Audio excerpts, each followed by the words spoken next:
Course 3, Lesson 92, we are looking at the areas of rectangles that don't just have numbers as our length and width. We have variable dimensions, which means that we are getting into products of binomials. We are multiplying things together that have two terms. So let's get right in. If we are looking at these, let's start off with ones that do have just numbers as the lengths of our rectangles, things like 2.5 feet and 4.25 feet. Well, we could, if we were doing this like normal, we would probably put that 2.5 and 4.25 in improper fractions, but in this case, I'm going to split up this rectangle so that I have 2 right here, okay? Right there's 2, and this is 1/2. Same up here, I'm going to say, all right, wow, sorry about that. Here, let me just start over. Imagine that didn't happen. All right, sometimes this board gets a little wonky for whatever reason on this mode when I'm trying to record. All right, let's try that again. So we're going to split this rectangle so that we have 2.5, we have 4.25. So this is my quarter, this is my half, I have 2 and 4. And what we can do is find the area of each of these parts of the rectangle, which means if I'm trying to find this big rectangle, I am finding a rectangle that has a side length of 2 and a side length of 4, which means I just do 2 times 4, which is 8. Okay, I can keep going and do 4 by half, which we get 2. We can do 2 by 1/4, which means we get 0.5, and we can do 1/2 times 1/4, which means I'm going to get an 1/8, okay, and I can show that as a decimal or as a fraction, so 1/8 or 0.125. And to get the area of the entire thing, well, I would just add all of these together. I would say 8 plus 2 plus 1/2 plus 1/8. So my 8 and 2 becomes 10, and my 1/2 and 1/8, well, a half is the same as 4/8. So added to an 8, that gives me 5/8. So I can say the area of the entire rectangle is 10 and 5/8. Well, when we do this, okay, so this is another example of how to cut it up into 2 and 4, 1/4 and 1/2 and find the area of each. When we do this, what we're actually setting ourselves up for is finding the area of something that we might not know some of the dimensions. We have an x here and an x here. Okay, and then we know that we're going to add 2 and add 3. Well, we can find the area of each of these parts and then add them together to get the whole. Well, if we have a rectangle that has side length of x and of x, that means that the area is x squared. We have x by 3, so that's 3x. 2 by x gives us 2x, and 2 by 3 is 6. So we would have to add these together to get the entire area. So we would say x squared plus 2x plus 3x plus 6. Okay, and since we're in feet, we would say, all right, that area is feet squared. Well, can we combine anything? And you would say yes. But we can only combine the like terms, the ones that have the same variable with the same exponent. We have an x squared, but nothing else is an x squared, so I can't add that together. I have 2x and 3x. Well, each of those has an x with an exponent of 1, so I can combine those. So I'm getting an x squared plus 5x, right, because I have 2 x's and 3 x's, so total I have 5 x's. And then that 6 also doesn't have a companion, so we would just leave it as plus 6. And so we have my area. Okay, this is actually the final answer. That is the area of that rectangle. Okay. So we would say my area is x squared plus 5x plus 6. Now let's try this again. Let's try another one though. Okay, let's say we have a rectangle. All right, and I know that the side lengths are x minus 3 and x plus, I don't know, 5. Well, what we could do is split up this rectangle to say, okay, I have x and minus 3. We have x plus 5. So we have to find the area of each of these boxes. So we get x squared. We have negative 3 by x, so we get minus 3x. We have positive 5 and an x, so we multiply and we get 5x. and negative 3 times 5 is negative 15. So adding them together, I get an x squared plus 5x minus 3x minus 15. And combining like terms, I get an x squared plus 2x minus 15. This is our first way of solving these product of binomials. Okay, this is called the area model. But we do have another model that we can use. It's called FOIL. First, outer, inner, last. And like it describes, we are going to multiply together those different numbers or variables. So the first ones, we're looking at x and x, the first ones in the binomial. So we do x times x.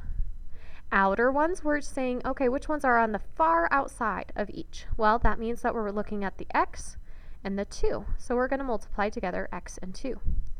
Inner, we're looking at 3 and x. Those are the inside ones.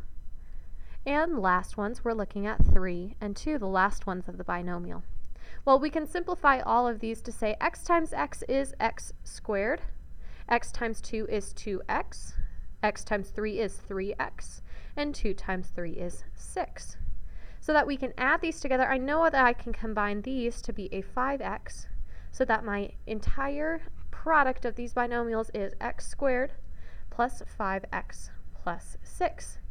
If you remember, this was actually the same one we did with our area model, and you can see that either way we get the same answer. So FOIL, first, outer, inner, last. So let's try it with this next one, first, outer, inner, last. So first I'm going to multiply together the first parts of my binomial, so x times x, and that gives me x squared. Outer, I am looking at the outsides, the x and the negative 4, so I'm going to do negative 4 times x, which is negative 4x. Inside, I'm going to do negative 3 times x, which is a negative 3x. And my last ones, negative 3 times a negative 4, which negative times a negative is a positive 12.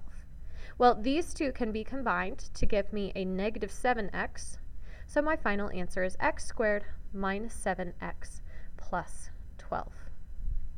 Now there's one last way that we can do it. So first we have area model, now we have FOIL, and this last one is really just a visual representation of FOIL. I call it rainbows and smiley faces because I'm going to make rainbows and I'm going to make smiley faces. And as you notice, I'm going to take each term in my first binomial and multiply it by each of the terms in my second binomial. We're going to start with x and do x times x, which gives us x squared. X times 3 gives us a positive 3x. I'm going to do 1 times x, so we're going to add a 1x, and I'm going to add or multiply together 1 and 3, which gives me 3. And I combine like terms, so I get x squared plus 4x plus 3. Rainbows and smiley faces. Let's try this rainbows and smiley faces on another example. Like this one, x plus 4 and x plus 7. I'm going to do my rainbow, my first one. X to the x is x squared. X to 7 is 7x. Now I'm done with my rainbows. I've taken my first term to everything in my second binomial. And then I do my second term, 4 times x, so I'm going to add a 4x. And 4 times 7 is plus 28. So I should get x squared plus 11x plus 28 when I combine like terms. Now on this second one, we can do any type we want, okay? But remember, the trap is to say, oh, this squared, that means that I want to do x squared and 3 squared, and that's it. But that's not really what this is saying. This is actually saying that I'm going to do x plus 3 times x plus 3. I have a binomial times a binomial. So maybe I go back to my area model and I say, okay, x and 3, x and 3. So I get x squared, 3x, 3x, and 9. So when I add together my like terms, I get x squared plus 6x plus 9. The incorrect answer to this that's super common is x squared plus 9, but we're missing that middle term. That's not okay. We have to multiply it out with the binomials. All right, I'm going to quickly show some of these last ones. We have 6 more examples. I'm going to show these with a combination of area model, foil, and rainbows and smiley faces. So let's start with the area model for this one. All right, and we have x minus 3, x plus 8, so we get x squared, negative 3x, 8x, and negative 24.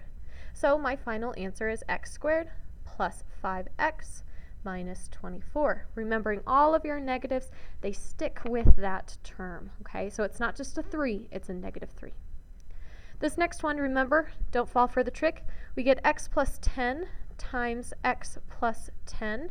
So to show you the FOIL, I'm going to multiply my first ones, x times x, which is x squared. We're going to do outer, okay, which means I'm doing x times 10, which is 10x. My inner, another 10x, and my last, 10 times 10 is 100.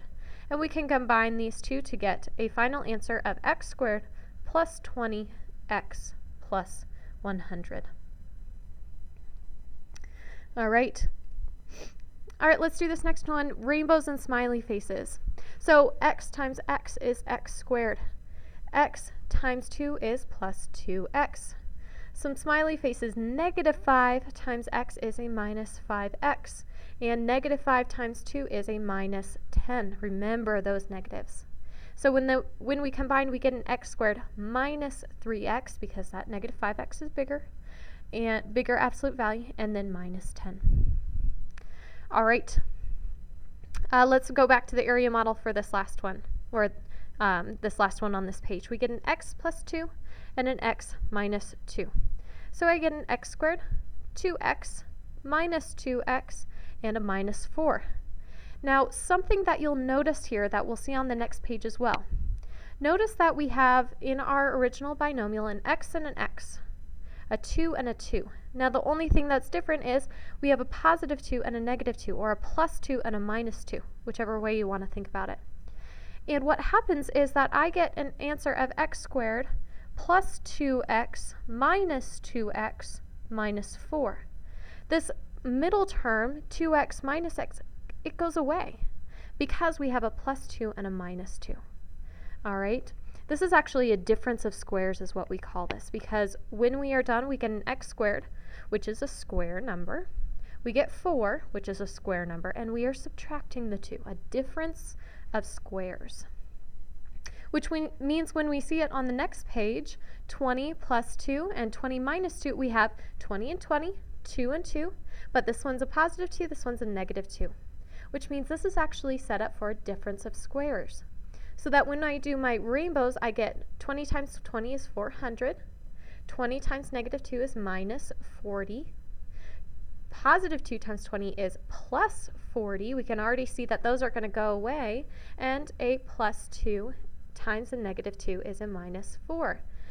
My linear term goes away again with this setup, this difference of squares, and I have a difference of squares of 400 minus 4. 400 is a square, 4 is a square, and I'm subtracting them, and it gets me an answer of 396. The question is this next one set up like a difference of squares? Do I know that that middle term is going to go away? And yes, it will, because we have 25 and 25, and then we have a negative 3 and a positive 3.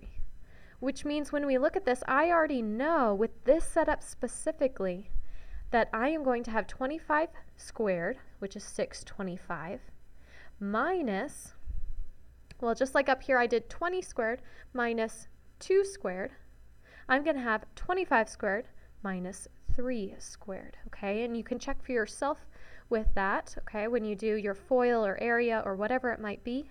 And we get 625 minus 9, which is 616. So just a little bit of extra thought with these binomials.